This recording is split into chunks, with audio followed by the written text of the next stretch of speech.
ಆ ಒಂದು ಸಂಗಮನೆಯ ಪ್ರಾಂತದಲ್ಲಿದ್ದಂತಹ ನಾನಾ ಮತ್ತು ಭಾಮ ಅದ ಒಂದು ಹೊಸದಾಗಿ ಮದುವೆ ಆಗಿರ್ತದ. 25 ವರ್ಷದ ನಾನಾ ಮತ್ತು 20 ವರ್ಷದ ಭಾಮ ಇವರು ತಮ್ಮ ಜೀವನದೊಳಗೆ ಒಂದು ನಿರ್ಣಯ ತಗೋತಾರೆ.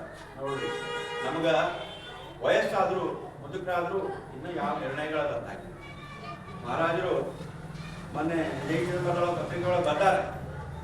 29ನೇ ಇಸ್ವಿಗೆ ಆ ಯಾವ ಕಟ್ಟಿಯಲ್ಲಿ ಜನರು ಆಗುವಂತಹ ಅಮೃತ ಮಹೋತ್ಸವಕ್ಕೆ ನಮ್ದು ಸಾಧನ ಇನ್ನೂ ಬಿಗಿ ಮಾಡಬೇಕಾಗಿದೆ. ಆದ್ರೆ ನಮ್ಗೆ ಯಾವುದು ಬಿಡಕ್ಕೆ ಸಾಧ್ಯ ಆಗ್ತಾ ಇಲ್ಲ. ಎಲ್ಲ ವ್ಯಾಮೋಹಗಳು ನಮ್ಗೆ ಆವರಿಸ್ಬಿಟ್ಟಾವ. ಸತಿಸುತರು ಆಪ್ತರು ಹಿತದವರ ತಲೆ ಮತಿ ಕೆಟ್ಟು ನಮ್ದೇನಯ್ಯ ಅಂತೇನು ಬರ್ತದ.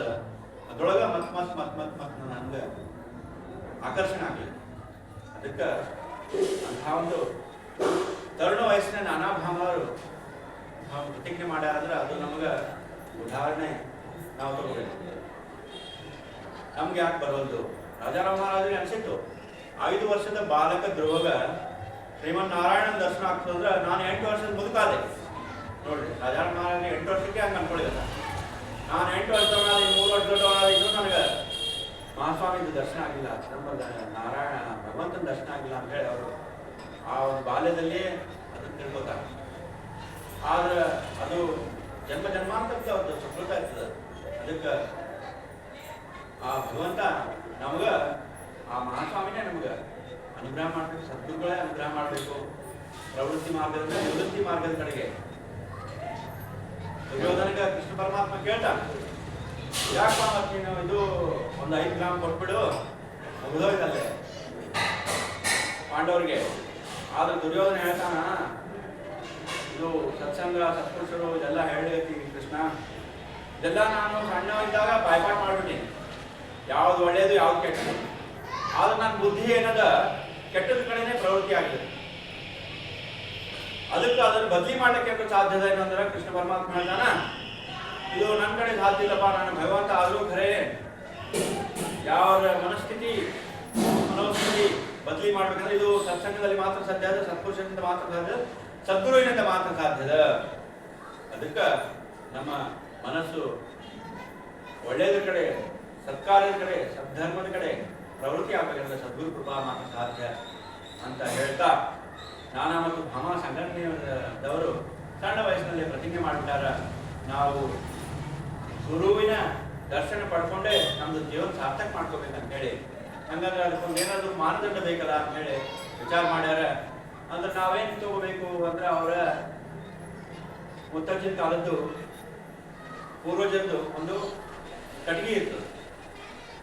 ಆ ಕಟ್ಟಿಗೆ ಆ ಮನೆಯೊಳಗ ಕಾಷ್ಟ, ಮನೆಯೊಳಗೆ ಯಾಕೆ ಏನಾದರೂ ಅಜಾರಿ ಆದರೆ ಏನಾದ್ರೆ ಅದನ್ನು ಸ್ಪರ್ಶ ಮಾಡೋದು, ಅದರಿಂದ ಮನಮ ಆಗೋದು ಅದೊಂದು ವಿಶೇಷ ಶಕ್ತಿ ಅಂತ ಅವ್ರು ನಂಬಿರ್ತಾರೆ. ಗುರು ಮಹಾರಾಜದ್ದು ಪಾದುಕಾ ಸ್ಪರ್ಶ, ಪಾದುಕಾ ತಲೆ ಮೇಲೆ ಇಟ್ಕೊಳ್ಳೋದು, ಕುಲದೇವ್ರ ಪಾದುಕಾ ತಲೆ ಮೇಲೆ ಇಟ್ಕೊಳ್ಳೋದು, ಇದೆಲ್ಲ ನಾವೊಂದು ನಮ್ಮ ಸಂಸ್ಕೃತಿಯೊಳಗೆ ಪರಿಪಾಠ ಹಾಗೆ ಅದ ಆ ಪ್ರಕಾರವಾಗಿ ಆ ಒಂದು ಕಾಷ್ಟ ಪೂರ್ವಜರ ಕಾಷ್ಟ ಕಟ್ಟಿಗೆ ಏನಿರ್ತದೆ ಅದರಿಂದ ಎಲ್ಲ ನಿವಾರಣೆ ಆಗ್ತದೆ ಅಂತ ಒಂದು ನಂಬಿಕೆ ಇಟ್ಕೊಂಡಿರ್ತಾರ. ಅದನ್ನ ನಾವು ಒಂದು ನಿಯಮ ಇಟ್ಕೊಂಡು ಅವ್ರ ನಿರ್ಣಯ ತಗೋತಾರ. ಈ ಕಾಷ್ಟ ಯಾರ ಪಾದೋದಕದಿಂದ ಪಲ್ಲವಿಸ್ತದ ಅವರ ನಮ್ಗ ಸದ್ಗುರುಗಳು. ನೋಡ್ರಿ ಎಂಥ ಒಂದು ನಿಯಮ ಹಾಕೊಂಡಾರ. ಕಲಿಯುಗದೊಳಗ ಇಂಥ ಮನುಷ್ಯರು ಇಂಥ ಚೈತನ್ಯಗಳು ಸಿಗೋದು ಬಹಳ ಅಪರೂಪ, ಬಹಳ ಕಷ್ಟ. ಆದ್ರೆ ಅವ್ರದೊಂದು ನಿರ್ಧಾರದ ಏನೆಲ್ಲ ಅನುಷ್ಠಾನಿಕರು ಸತ್ಪುರುಷರು ಎಲ್ಲ ಯಾರು ಸಂಗಮನೆಗೆ ಬಂದಿರ್ತಾರೆ ಎಲ್ಲರನ್ನು ಕರ್ಸೋದು, ಮನೆಗೆ ಪಾದಪೂಜೆ ಮಾಡೋದು, ಅವರ ಪಾದೋದಕ ಆ ಕಟ್ಟಿಗೆಗೆ ಮೇಲೆ ಹಾಕೋದು, ಮರುದಿವ್ಸ ನೋಡೋದು, ಪಲ್ಲವಿಸ್ತೇ ಅಂತ ಇಲ್ಲ. ಎಂಥ ಅನುಷ್ಠಾನಿಕರು ಬರ್ತಾರೆ. ಸಿದ್ಧಿಗಳನ್ನು ಮಾಡಿಕೊಂಡಂಥವ್ರು, ನದಿಯೊಳಗೆ ನೀರಿನ ಮೇಲೆ ನಡೆಯುವಂಥವ್ರು. ಅಂದ್ರೆ ಗುರುವಿನ ಸರ್ವಸ್ವ ಅಂತ ನಾವು ನಂಬಲ್ಲ. ಏನೆಲ್ಲ ಸಿದ್ಧಿಗಳು ಅನುಷ್ಠಾನದಿಂದ ಆಗ್ಬೋದು, ನೀರಿನ ಮೇಲೆ ನಡಿಬೋದು, ಮತ್ತೇನೆಲ್ಲ ಮಾಯಾ ಮಂತ್ರ ಮಾಡ್ಬೋದು, ಮಾಂತ್ರಿಕ ಕಥೆಗಳನ್ನ ನೋಡ್ತೀವಿ. ಆದ್ರೆ ಸದ್ಗುರು ಕೃಪಾನೇ ನನಗೆ ಬೇಕು. ಚಿದಂಬರ ಮಹಾಸ್ವಾಮಿದು ದರ್ಶನನೇ ನನಗೆ ಬೇಕು ಅಂತ ದೃಢ ನಿರ್ಧಾರ ತಗೊಂಡು ಆ ಒಂದು ನಾಮ ಸ್ಮರಣೆ ಮಾಡೋದ್ರಿಂದ ಅದು ಸಾಧ್ಯ ಆಗ್ತದೆ. ನಾವೆಲ್ಲ ಇದೆಲ್ಲ ಬೇರೆ ಬೇರೆ ಸಿದ್ಧಿಗಳು ಪಡ್ಕೋತಾರೆ ಮಂದಿ, ಆದ್ರೆ ಸದ್ಗುರುನೇ ಬೇಕಂತ ನಾವು ಸದ್ಗುರುವಿನ ಸಲುವಾಗಿ ನಮ್ಮ ಜೀವನ ಸವಿಸಬೇಕು ಅಂತ ಹೇಳಿ ತಿಳ್ಕೊಂಡಂತಹ ನಾನಾ ಮತ್ತು ಭಾಮ ಏನೆಲ್ಲ ಪ್ರಯತ್ನ ಮಾಡಿದ್ರು ಸಾಧ್ಯ ಆಗಕ್ಕಿಲ್ಲ. ಇನ್ನು ನಾವು ಇಲ್ಲೇ ಸಂಗಮನೇರನೊಳಗಿದ್ರೆ ಇದು ಅಸಾಧ್ಯ ಮಾತ್ರ ಅಂತ ಹೇಳಿ ಅವರು ದೇಶ ಪರ್ಯಟನೆ ಎಲ್ಲ ಶುರು ಮಾಡಿಬಿಟ್ಟಾರ. ಉತ್ತರ ಭಾರತ ಎಲ್ಲ ಮುಗಿತು, ಎಲ್ಲ ಮತ್ತು ಎಲ್ಲ ಪರಿಶ್ರಮ ಪಟ್ಟರು. ಅಷ್ಟೊತ್ತಿಗೆ 20 ವರ್ಷ ಕಳೆದುಬಿಟ್ಟ. ದಕ್ಷಿಣ ಭಾಗದೊಳಗೆ ಬಂದಾರ, ಅವರಿಗೆ ಶುಭ ಸೂಚನೆಗಳು ಕಾಣಿಸ್ತಿರ್ತಾವೆ. ಇಲ್ಲೇ ನಮ್ದು ಕೆಲಸ ಆಗ್ಬೋದು, ಎಲ್ಲ ಶುಭ ಶಕುನಗಳು ಅವರಿಗೆ ಅನುಭವ ಆಗಿರ್ತಾವ. ಆಗ ಗೊತ್ತಾಗ್ತದೆ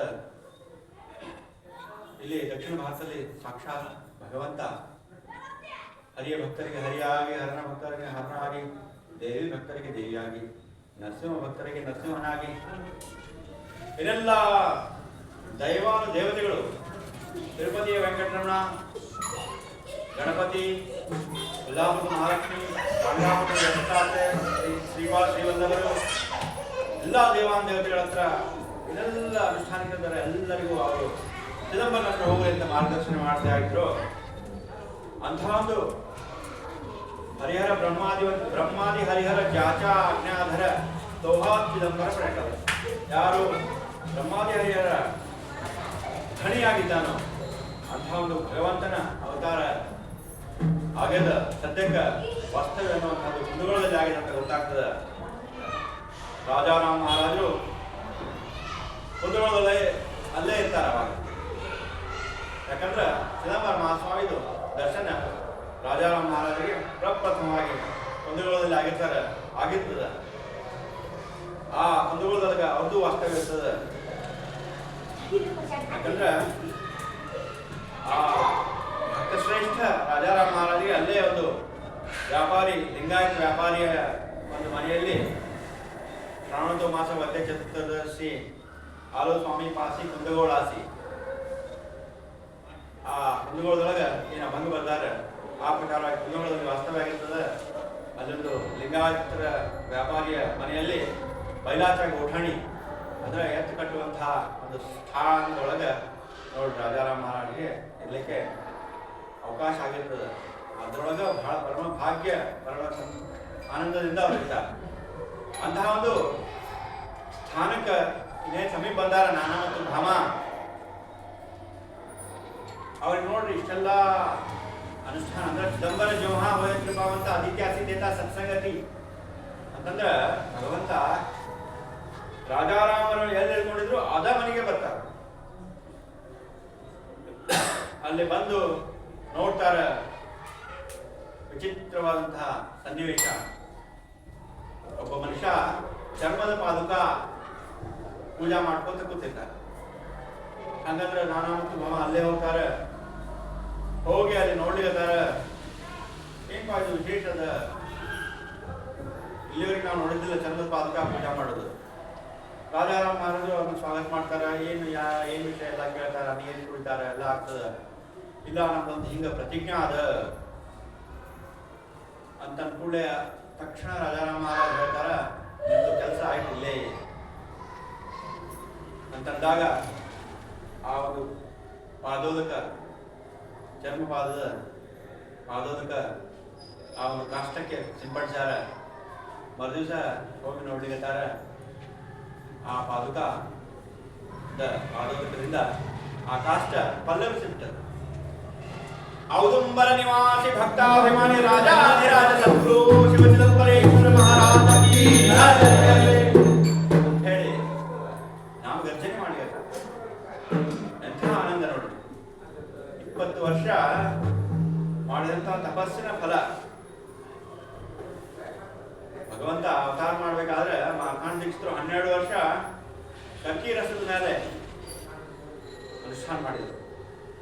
ನಾನಾ ಮತ್ತು ಭಾಮ 20 ವರ್ಷ ಗುರುವಿನ ಅನ್ವೇಷಣೆಗೆ ತಮ್ಮ ಜೀವನವನ್ನೇ ಸಮರ್ಪಣೆ ಮಾಡಿದ್ರು. ಅಂತಂದ್ರೆ ನಾವು ಮಹಾರಾಜರ ಶಕ್ತಿ ಎಷ್ಟದಂತ. ನ ಗುರೋರಧಿಕಂ, ಗುರುವಿಗಿಂತ ದೊಡ್ಡವರು ಯಾರು ಇಲ್ಲೇ ಇಲ್ಲ. ಗೋವಿಂದ ಪರಮಾತ್ಮ ಮತ್ತು ಸದ್ಗುರು ನಮಗೆ ಸಿಕ್ಕರೆ ನೀವು ಯಾರಿಗೆ ನಮಸ್ಕಾರ ಮಾಡ್ತಾರೆ? ಸದ್ಗುರುವಿಗೆ ನಮಸ್ಕಾರ ಮಾಡ್ತಾರೆ. ಅಂದ್ರೆ ಯಾರು ಪರಮಾತ್ಮನ ತೋರಿಸ್ಕೊಟ್ಟವರು ಸದ್ಗುರು ಇರ್ತಾರೆ. ಅದಕ್ಕೆ ಸದ್ಗುರು ಭಗವಂತನಿಗಿಂತ ಶ್ರೇಷ್ಠ. ಅಂತಹ ಒಂದು ಸದ್ಗುರು ನಾನ ಮತ್ತು ಭಾಮ ಅವರಿಗೆ ಸಿಕ್ಕಿರ್ತಾರೆ. ಬಹಳ ಸಂತೋಷ ಆಗ್ತದೆ. ರಾಜಾರಾಮ್ ಮಹಾರಾಜರು ಮಹಾಸ್ವಾಮಿಗೆ ಎಷ್ಟು ಜನ್ಮ ಜನ್ಮಾಂತರ ಭಕ್ತ ಆಗಿರ್ತಾರೆ. ಬಹಳ ಆನಂದ ಆಗ್ತದೆ. ಮರುದಿವಸನೇ ಅವತ್ತ ಆಗಿಂದಾಗೆ ರಾಜಾರಾಮ್ ಮಹಾರಾಜರು ಚಿದಂಬರ ಮಹಾಸ್ವಾಮಿಯ ವಾಡ್ಯದೊಳಗೆ ಹೋಗ್ತಾರ. ಅಲ್ಲೆಲ್ಲ ಸಂತರು, ಭಕ್ತರು, ಶಾಸ್ತ್ರಜ್ಞರು, ಪಂಡಿತರು ಎಲ್ಲರಿಂದ ಸಭಾ ನಕ್ಷತ್ರಗಳ ಮಧ್ಯ ಹೇಗೆ ಚಂದ್ರ ಶೋಭಾಯಮಾನ ಕಾಣ್ತಾನೋ ಹಂಗೆ ಚಿದಂಬರ ಮಹಾಸ್ವಾಮಿ ತನ್ನ ಪರಿವಾರ, ತನ್ನ ಏನ್ ಭಕ್ತರು ಎಲ್ಲರ ಸಮ್ಮುಖದಲ್ಲಿ ಸ್ವಾಮಿ ಆರೂಢರಾಗಿರ್ತಾರೆ. ಬೈಸೋನಿಯ ಸುಖಾಸನಿ ಪಾಂಡುರಂಗ ಚಕ್ರಪಾಣಿ. ಸುಖಾಸನದೊಳಗೆ ಆ ಪಾಂಡುರಂಗ ಚಕ್ರಪಾಣಿ ಏನು ಕೂತಿರ್ತಾರೆ, ಅಲ್ಲೇ ರಾಜಾರಾಮ್ ಮಹಾರಾಜರು ಆ ಪಲ್ಲವಿಸಿದ ಕಟ್ಟಿಗೆಯನ್ನು ತಗೊಂಡು ಹೋಗ್ಲಿಕತ್ತಾರ. ಹೋಗಿ ಹೇಳಿಕತ್ತಾರ ಎಲ್ಲ ಸಭಿಕರಿಗೆ, ಹಕಾರೋನಿ ಸಾಂಗೆ ಸರ್ವಲಾನ ತೋರ, ಹಕಾರೋನಿ ಸಾಂಗೆ ಸರ್ವಲಾನ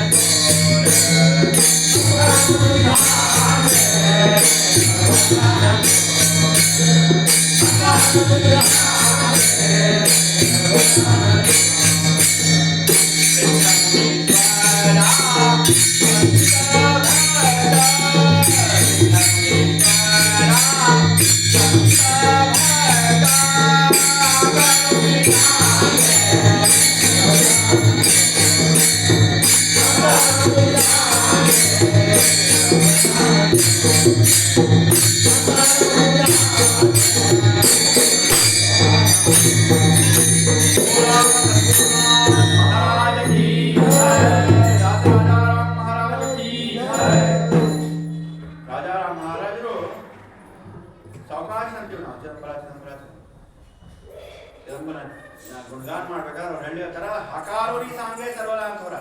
ನಾನು ದೊಡ್ಡ ಧ್ವನಿಯಿಂದ ಹೇಳಿರ್ತೀನಿ. ಇದು ಗುಟ್ಟಾಗಿ ಮಾತಾಡಿ ಸುಮ್ಮನೆ ಏನೋ ಒಂದು ಹೇಳಿ ಸಮಾಧಾನ ಮಾಡುವಂಥದ್ದಲ್ಲ. ಹಕಾರೋನಿ ಸಾಂಗೆ ಸರ್ವಲಾನ ಥೋರ ಸಿದ್ಧ ಮುನೀಶ್ವರ ಸಂತ ಭಕ್ತ.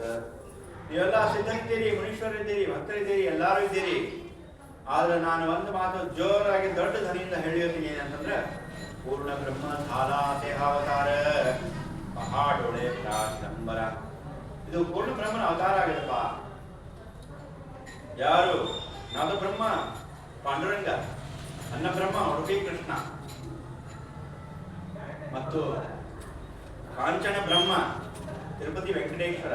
ಇದೆಲ್ಲ ಈ ರೀತಿ ಆದ್ರೆ ಚಿದಂಬರ ಮಹಾಸ್ವಾಮಿ ಪೂರ್ಣ ಬ್ರಹ್ಮ ಅಂತ ಹೇಳ್ತಾರೆ. ಆ ಪ್ರಕಾರ ಪೂರ್ಣ ಬ್ರಹ್ಮನ ಅವತಾರ ಆಗಿದೆ. ಪಹಾಡೊಳೆ ಭರ ಚಿದಂಬರ. ಕಣ್ತುಂಬ ಇದನ್ನ ನೋಡ್ಕೊಳ್ರಿ. ಪಹಾಡೊಳೆ ಭರ ಚಿದಂಬರ ಐಸಿಯಾ ದೇವಾಚಿ ಕದಾನು ಹೇ ಭೇಟಿ ಕರಿತಾ ಜನ್ಮ ಕೋಟಿ ತಪತೀರ್ಥ. ಕೋಟಿ ಕೋಟಿ ಜನ್ಮದ ತಪ ತೀರ್ಥದಿಂದ ದುರ್ಲಭವಾಗಿ ಸಿಗದಂತಹ ಪರಮಾತ್ಮ ಅನಾಯಾಸವಾಗಿ ನಮ್ಗೆ ಸಿಕ್ಕಾನ. ಅನಾಯಾಸವಾಗಿ ಗುರುಕೃಪ ಆಗಿದೆ, ಅನಾಯಾಸವಾಗಿ ಭಗವಂತನ ದರ್ಶನ ಆಗಿದೆ. ಇದನ್ನ ನೀವು ನಂಬ್ರಿ.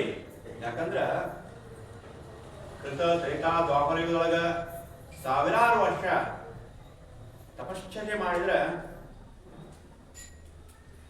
ಏನೆಲ್ಲ ಅನ್ನ ನೀರು ಎಲ್ಲ ಬಿಟ್ಟು ನಾವು ನೋಡ್ತಿರ್ತೀವಿ.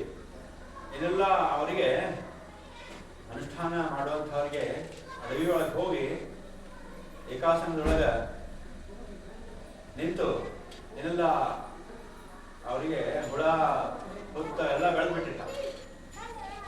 ಅಂದ್ರೂ ಭಗವಂತನ ದರ್ಶನ ಆಗಿರ್ಲಿಲ್ಲ. ಆ ಹಿಂದಿನ ಯುಗದೊಳಗ ಜನರಿಗೆ ಅವ್ರಿಗೆ ಭಗವಂತ ಕೇಳಿದ್ರೆ ಅವ್ರು ಹೇಳ್ತಾರಂತ, ನಿಮ್ಗೆ ಏನ್ ಬೇಕು ಅಂದ್ರೆ ನಮಗ ಕಲಿಯುಗದೊಳಗೆ ಹುಟ್ಟಿಸು. ಯಾಕಂದ್ರ ಆ ಯುಗಗಳೊಳಗ ಯಾವುದು ದುರ್ಲಭದ ಭಗವಂತನ ದರ್ಶನ. ಇಷ್ಟೆಲ್ಲ ನಾವು ಪರಿಶ್ರಮ ಪಡ್ಬೇಕಾಗ್ತದೆ, ಸಾವಿರ ವರ್ಷ. ಆದ್ರೆ ಕಲಿಯುಗದೊಳಗ ಏಕವಾರ ಘೇತ ನಾಮ ಚಿದಂಬರ, ಏಕವಾರ ಘೇತ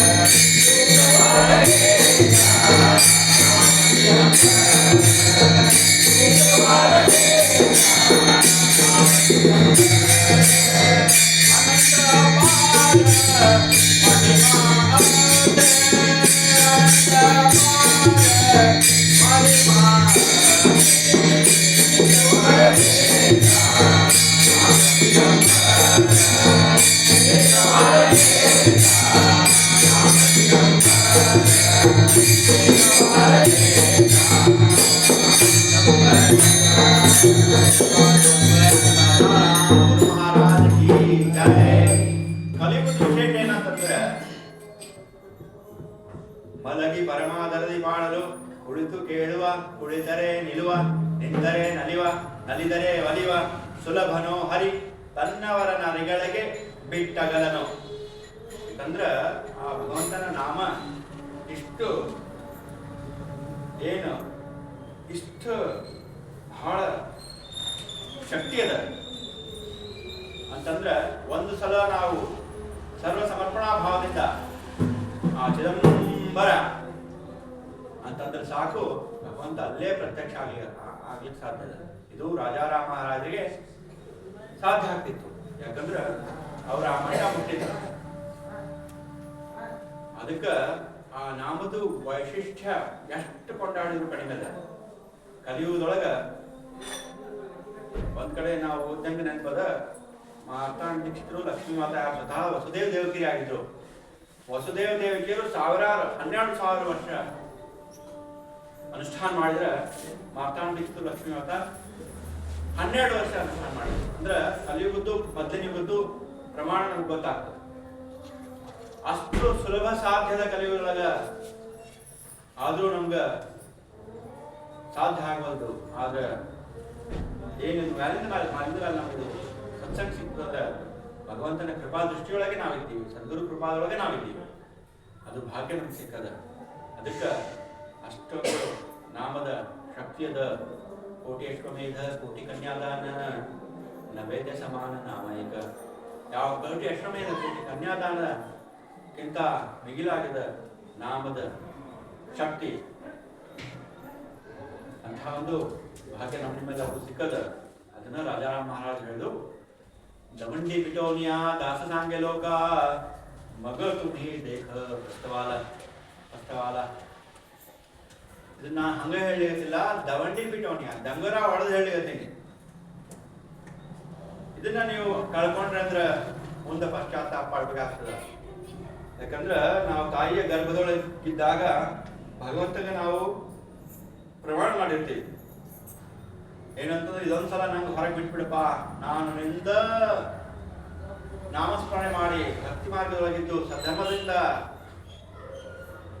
ನನ್ನ ಜೀವನವನ್ನು ನಿನಗ ಸಮರ್ಪಣೆ ಮಾಡಿ ನಾನು ಈ ಜನ್ಮದೊಳಗ ಮತ್ತ ನನಗಿದು ಪುನರಪಿ ಜನನೇ ಪುನರಪಿ ಮರಣೆ, ಪುನರಪಿ ಜನ್ಮ ಪುನರಪಿ ಮರಣ ಅಂತ ಏನು ಹೇಳ್ಯಾರ. ಇದರಿಂದ ಭವಬಂಧನದಿಂದ ನಾನು ಮುಕ್ತನಾಗ್ತೀನಿ.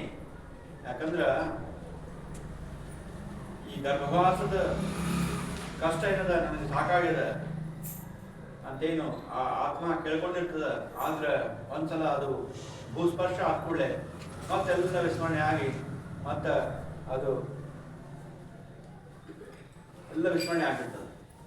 ಆ ಪ್ರಕಾರ ಆದ್ರೆ ಕಲಿಯುಗದೊಳಗ ನಾಮದ ಮಹಿಮೆ ವಿಶೇಷದ ಅಂತ ಹೇಳ್ತಾ, ಆ ಸ್ನಾನ ಮತ್ತು ಧಾಮ ಗುರು ಮಹಾರಾಜ ಕೃಪಾ ಆಗ್ತದ, ಚಿದಂಬರ ಮಹಾಸ್ವಾಮಿ ಕೃಪಾ ಆಗ್ತದ, ರಾಜಾರಾಮ್ ಮಹಾರಾಜದ್ದು ಕೃಪಾ ಆಗ್ತದ, ಆ ಒಂದು ಸದ್ಗುರುವಿನ ಕೃಪಾ ಆಗ್ತದ. ಸದ್ಗುರು ವಾಚೋಡಿ ದುಃಖ ಸೋಡವಿಟ. ಆ ಒಂದು ಮಹಾಸ್ವಾಮಿಯ ವಾಣಿ ಏನದ ಅವ್ರದ್ದು ಎಲ್ಲ ದುಃಖ ನಿವಾರಣೆ ಆಗ್ತದೆ. ಸದ್ಗುರು ವಾಚೋಡಿ ದುಃಖ ಸೋಡವಿಟ ನದಿಸೇ ಪಾಹದ ತ್ರಿಭುವನಿ. 3 ಲೋಕದೊಳಗಿದು ಎಲ್ಲೂ ಸಿಗ್ಲಿಕ್ಕೆ ಸಾಧ್ಯ ಇಲ್ಲ. ಅಂಥ ಒಂದು ಅವ್ರದ್ದೆಲ್ಲ ಪರಿಶ್ರಮ ಸಾರ್ಥಕ ಆಗ್ತದೆ.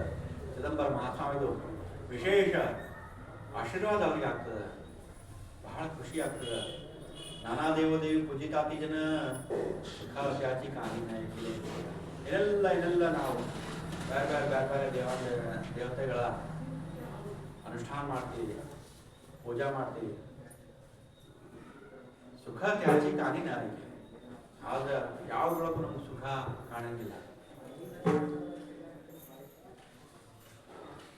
ದಾಸಮಣಿ ಗುರು ಚಿದಂಬರ ವೇಣ ನಸೆ ಜನ್ಮ ಮರಣ ಖಂಡನ. ಆ ಚಿದಂಬರ ಮಹಾಸ್ವಾಮಿ ಸದ್ಗುರು ಏನಿದ್ದಾನ ಅಂತಹ ನಮ್ದು ಜನನ ಮರಣ ಖಂಡನ ಮಾಡುವಂತಹ ಭಗವಂತ ಸಿಕ್ಕಾಗ ನಾನಾ ಮತ್ತು ಭಾಮಾರ 20 ವರ್ಷದ ಪರಿಶ್ರಮ ಸಾರ್ಥಕ ಆಗ್ತದೆ.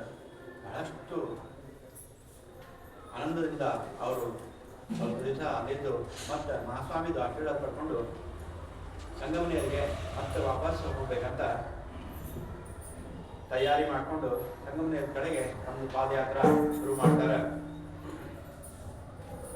ಇನ್ನು ಜೀವನದೊಳಗೆ ಅವರಿಗೆ ಎಲ್ಲ ಸದ್ಗುರು ಕೃಪಾ ಆಯಿತು.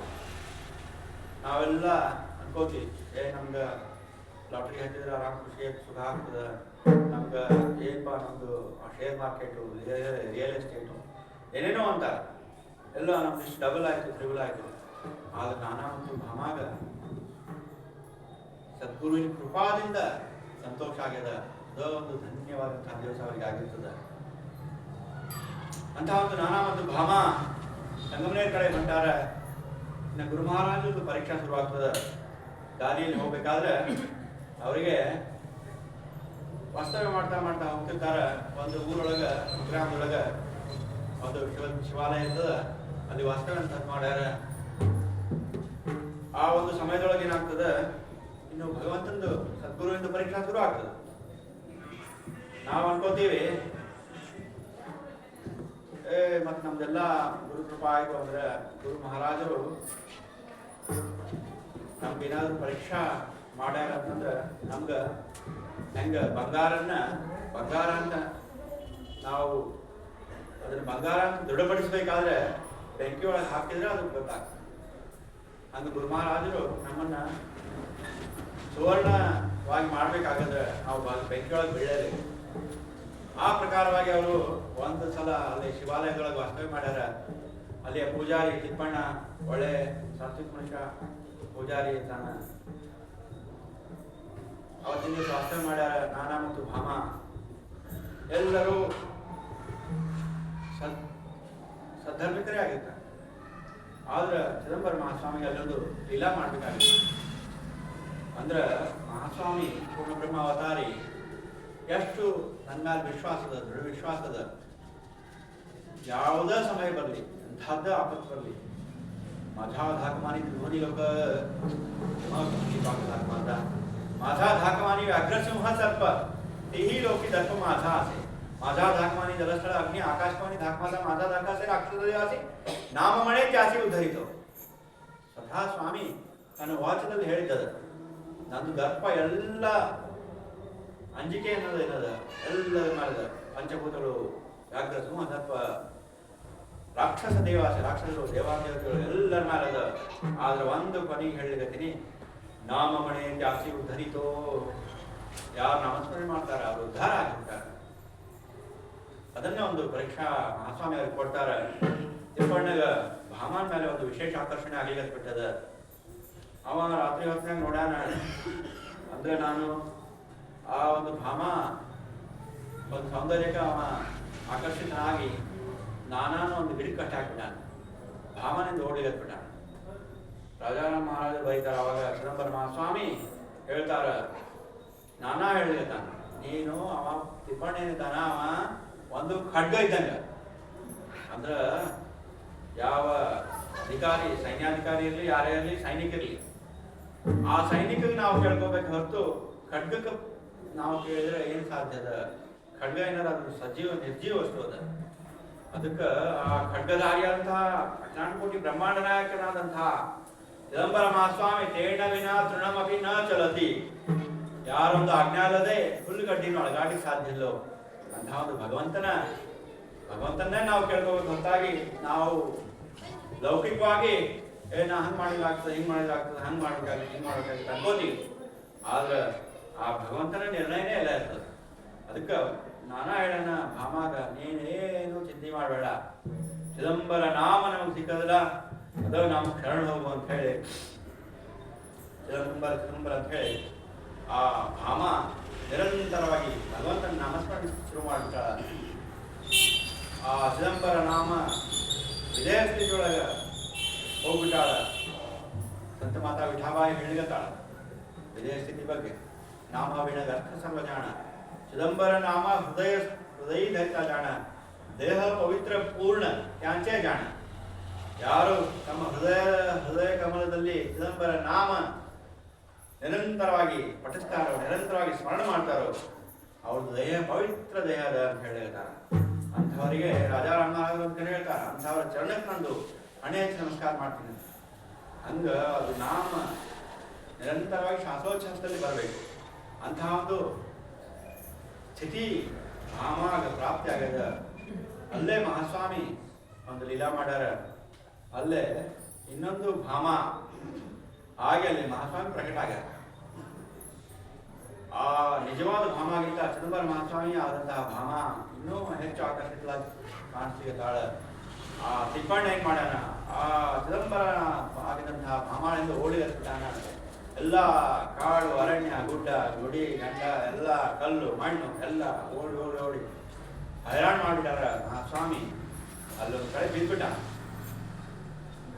ಬಿದ್ಮೇಲೆ ಮತ್ತೆ ಬೆಳಕು ಆಗ್ಲಿಕ್ಕೆ ಚುಮ್ ಬೆಳಕಾದಾಗ ನಾನಾ ಮತ್ತು ಭಾಮ ಮತ್ತೆ ಎಚ್ಚರ ಆಗ್ತದೆ, ಹೊಂಟಿರ್ತಾರ. ಮತ್ತೆ ತಮ್ಮ ಊರಿಗೆ ಹೋಗ್ಬೇಕಂತ ಸಂಗಮನೆಯ ಕಡೆ ಪ್ರಯಾಣ ನಡೆದಿರ್ತದ. ಆದ್ರೆ ನೋಡ್ರಿ ನಿಜವಾದ ಭಕ್ತರದ್ದು ಹೆಂಗಿರ್ತದ ಮನೋಭಾವ ಅನ್ನೋದು ನಮ್ಗೆ ಗೊತ್ತಾಗ್ತಿಲ್ಲ. ಅವ ತಿಪ್ಪಣ್ಣ ಅಲ್ಲೇ ನೀರಂತ ಬಿದ್ಬಿಟ್ಟಾನ. ಅವಾಗ ನಾನಾ ಹೇಳಿದತ್ತಾನ, ಬೇರೆ ನಮ್ಮಂಥವ್ರು ಆಗಿದ್ರೆ ಇಲ್ಲಿದ್ದು ಸಾಬರಿ ನಡಿ ಅಂತ ಹೇಳಿ ಹೋಗ್ಬಿಡ್ತೀವಿ. ಇಲ್ಲ ಮೊನ್ನೆ ಅವರು ಶಂಕರಾಚಾರ್ಯ ಹೇಳಿದ್ರೆ ಎಲ್ಲ ಜೀವಿಗಳನ್ನು ನಾವು ಸಮಾನವಾಗಿ ಕಾಣ್ಬೇಕಂತ. ಯಾಕಂದ್ರೆ ನಮ್ಮಲ್ಲಿರುವಂತಹ ಆತ್ಮನು ಅವರಲ್ಲೇ ಅವ್ರದ್ದು ಏನ್ ಮಾಡ್ಲಿರ್ತಾರ ಅದು ಭಗವಂತನ ಇಚ್ಛಾ ಪ್ರಕಾರನೇ ನಡೆದಿರ್ತದೆ. ಅದಕ್ಕೆ ಎಲ್ಲಾರು ಅವ್ರ ಮ್ಯಾಲ ಅವರು ದೊಡ್ಡವರು ಅವ್ರ ಸಣ್ಣವರು ಅವ್ರ ಹಂಗ ಇವ್ರು ಹಿಂಗ ಮೇಲು ಕೀಳು ಭಾವನೆ ಇಲ್ಲ. ಎಲ್ಲರನ್ನು ಸರಿಸಮಾನವಾಗಿ ಕಾಣ್ಬೇಕಂತ. ಹಂಗ ತಿಪ್ಪಣ್ಣಗ ಹೋಗಿ ಸ್ವತಃ ನಾನಾ ಹೋಗಿ ನೀರು ಕೊಟ್ಟು ಬರ್ತಾನ. ನೀರು ಕೊಟ್ಟು ಬಂದ್ಮೇಲೆ ಚಿದಂಬರ ಮತ್ತೆ ಅವ ಹೇಳ್ತಾನ, ಹೇಳ್ತವನೇ ಮತ್ತೆ ಭಾಮಾನ ಹಿಂದೆ ಓಡ್ಲಿಕ್ಕೆ ಶುರು ಮಾಡ್ಬಿಡ್ತಾನ. ಅವಾಗ ಚಿದಂಬರ ಮಹಾಸ್ವಾಮಿ ಅಲ್ಲೇ ಮೂರೂ ಜನರ ನಡುವ ಸ್ವತಃ ಮಹಾಸ್ವಾಮಿ ಪ್ರಕಟ ಆಗ್ಲಿಲ್ಲ.